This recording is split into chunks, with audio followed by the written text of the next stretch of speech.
V, of course. I mean, I am here simply taking a sample case in which the parameter only affects the coefficients of the PDE.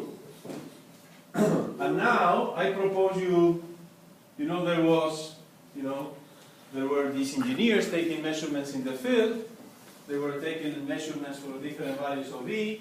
They all agreed that they had to do some averaging with respect to V to make a compromise, but they didn't agree on the density of probability.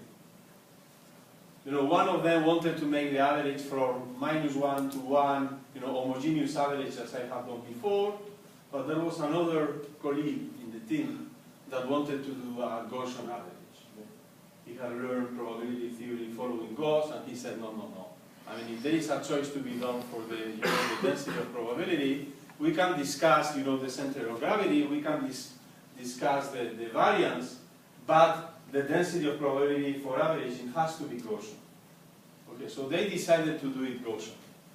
So let me now do then the integral, you know, and now I define the average of the solution of this problem, depending on V, with respect to some Gaussian function. Okay, I should of course divide by some number to make sure this is an average and the number is related to pi, right? Is what is the square root of 2 pi, or c'est la racine de 2pi? Huh? C'est bon? Okay. Otherwise we change it. If it is not correct, we do as Woody Allen. I mean, if the answer is not correct, we change the answer. Huh? It's P. Okay, so we change. No problem. So but if we can change it again if necessary. But we know, I mean, if we do that carefully, we have the computation done. So this is not a problem. Okay, so now I would like to compute this. Let us write it down. Okay, so I write it down more carefully here. I forget about the 1 over the square root of P, even though I fully, you know, believe, you know, the chairman, you know, that he is right. But let me ignore this. So I do the integral from -infinity to infinity of phi x minus vt exponential minus v squared dv. I have to do this integral. So what do you suggest? Now I need your help.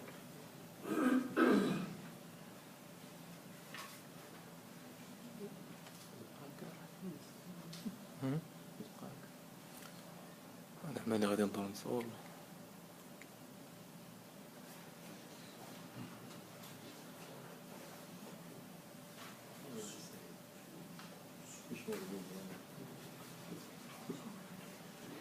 So what do you do in Morocco when you are desperate in front of an integral involving a problem? What do you do? I mean, in Spain, when we are desperate, well, Boumedian, he was a student. Yeah, but no, but you got yeah, Boumedian learned too many things. I was thinking, before you understood how things should be done. Then you integrate by parts like crazy, right? And then you discover, as Boumedian is saying, that there is a convolution behind. So there is indeed a convolution over there, right? It wasn't so, after all, if you know convolution, it's not so far. So I make it, let me take t equal 1, right? So it's even more clear. So let me see what the average, this Gaussian average will be after time t equal 1. So what do I see? I see the convolution of phi with the Gaussian. And what is the convolution of phi with the Gaussian? Huh? What is the convolution of phi with the Gaussian? Huh?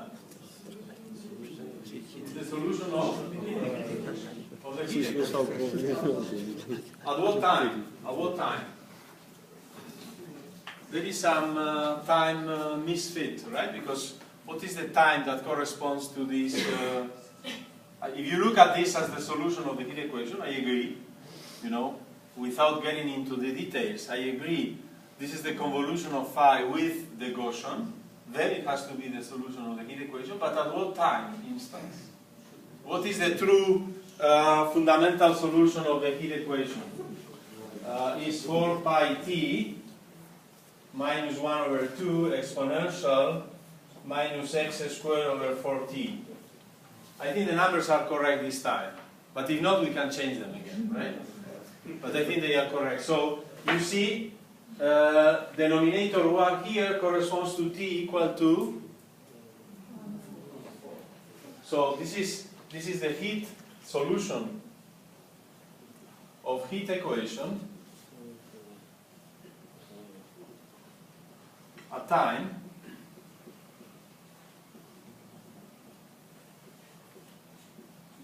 t 1 over 4.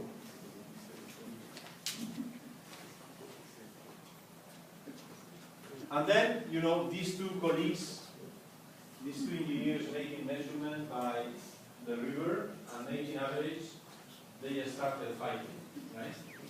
Because one was claiming, you know, one said, okay, you see, I told you, we should not do continuous averages for all values from minus infinity to plus infinity with a Gaussian kernel, because we will get in trouble, right?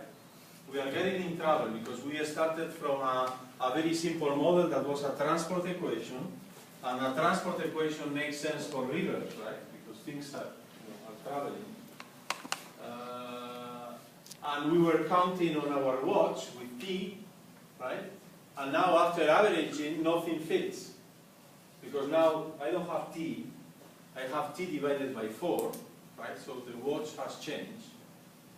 And it's not only a shift, as it happens when you come from New York to Marrakech, you do -1. Okay, so it's difficult to, you know, to get used to, but after all it's -1. But it's not compression, right? So compression will be more difficult. Will be much more difficult if jet lag was, you know, compression factor on the t variable, right? But not only this, we started with a transport equation that is the simplest hyperbolic equation, and now we got to parabolic. Well, depends on where you were trained. Some people will say, oh, you see, parabolic is much better because, you know, I learned, you know, in class, you know, parabolic equations, abstract semigroup, and so on. So you have regularizing effects and so on. Yes, so that's much better in some sense. Indeed, there is more regularity. Of course, we know that this guy will be say infinity smooth as soon as this is, say, what, L1, L2, right? Given a measure. So that is great. But you see, for instance, for the problems these engineers were solving, it would be much harder. Right? Because you see, these engineers were making measurements because somebody noticed that there was pollution in the river. I'm sure there is no pollution in Marrakech River. Right? But in case they were, I mean, we are thinking on a hypothetical, say, scenario. In case they were, probably, you know, these engineers working for the city hall would like to know who was the pollutant. Who is responsible for the pollution? And where is the pollutant located? So it means that, and this is the simplest inverse problem you can think of. You know, we are now getting into the topic. So the inverse problem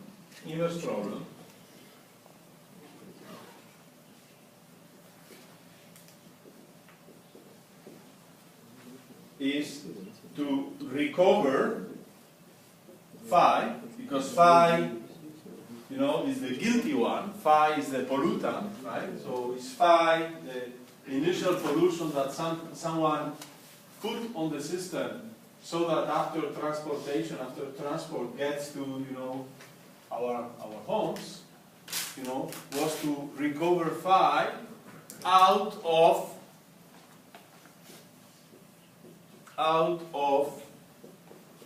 measurements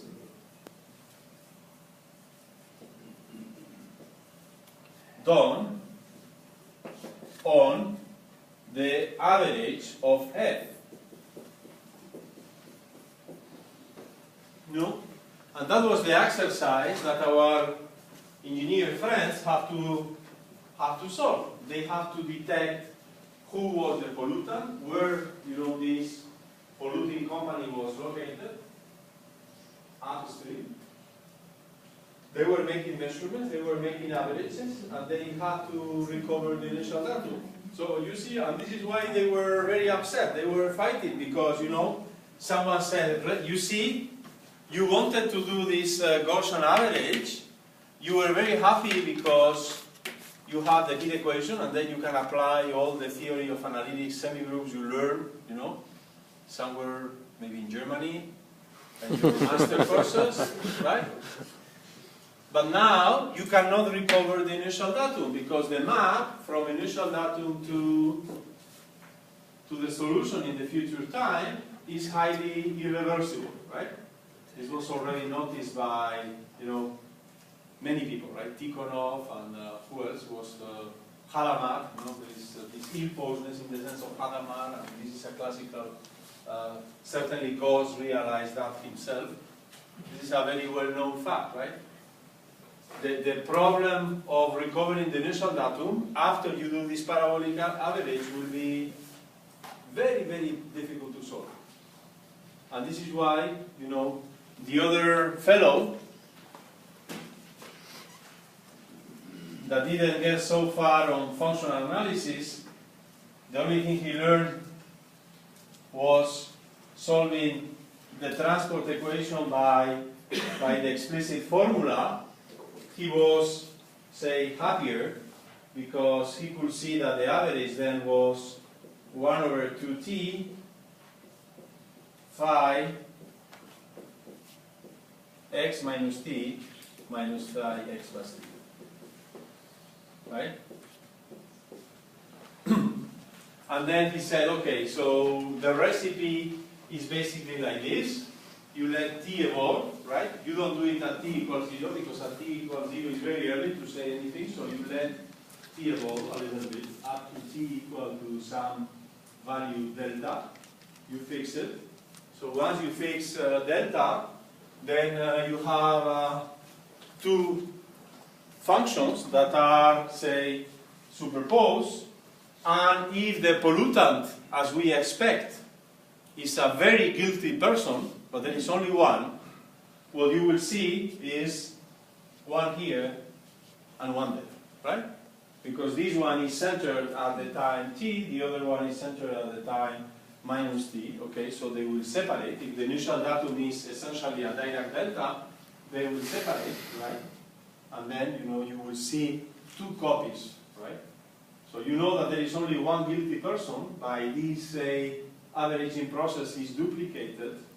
But of course, you have to understand that one is simply a reflected image of the other. So you should, just collapse both in one and capture this one. So this is the guilty guy. Okay, so in some sense, it's true that you don't get the guilty person. You get a primitive of the guilty person. Okay, so then it's not so difficult. You put it on J, and on J you simply apply a derivative, right? And then you get, the person. Okay. So the primitive was simply some kind of dressing. The guilty one was worried to confuse you. Okay, so you agree that from this point of view, it's good not to be analytic smooth, right? So from this point of view, it's better not to have a semigroup that is not smoothing, because then you are time reversible, and that's good for, say, the inversion process in this case. Okay, so that's, I think, well, now I can ask you what is the, of course this is related to existing literature. So, in the context of kinetic models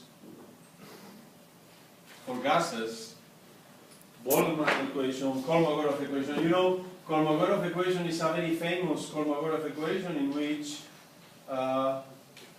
you have two variables, right?